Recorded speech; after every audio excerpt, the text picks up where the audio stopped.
I'm going to switch gears a little bit and go to Rithani, who chose a very complex issue. She talked about the changing agricultural industry in India and kind of the small family farmers, and kind of the industrial aspect and of revolutionizing that whole industry. And it's something, there were protests that happened earlier this year. It made international headlines. There was actually, I was surprised at the amount of coverage that the farmers received in the US. So, Rithani, I'd love to just have you start off by explaining to all of us who aren't as well versed on this very complicated issue, kind of what happened, why were we reading about these protests? What is it that the government did, and why are the farmers against it, and kind of explain both sides of the issue. Yeah, so essentially what started out in India is the agricultural market in India was actually regulated, which means that farmers were guaranteed a fixed price for the crops that they sold. And then last year, recently, Prime Minister Narendra Modi issued three new reforms.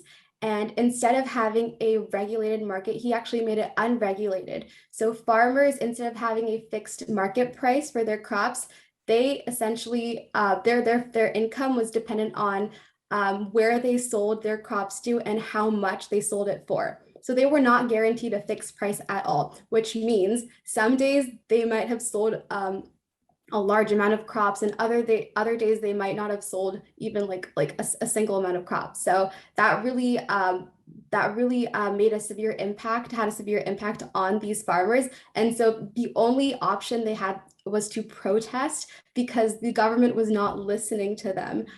The government didn't really care what was happening to these small scale farmers. And so in the end, they had to resort to public protests. And that is what happened in Delhi last year. They had a sit-in where they blocked public roads, and they actually did not eat for many days. And this, like you said, made international headlines and was a really big issue, even not just within the nation, but across the world. Well, thank you for breaking that down in a way that everyone can understand. I really appreciate it. And so tell us a little bit more about the solutions that you did propose in your winning essay. Again, trying to help these small farmers who this is maybe all they've known for many generations. And it really is a core of their own livelihood and sustainability, but also, access to food across the entire country.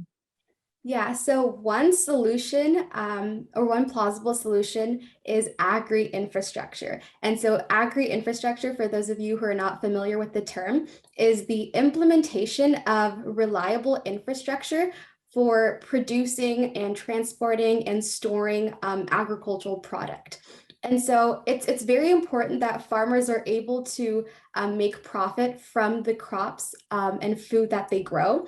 And so what agri-infrastructure does, it allows for safe and reliable transportation and storage of this of the crops that they harvest.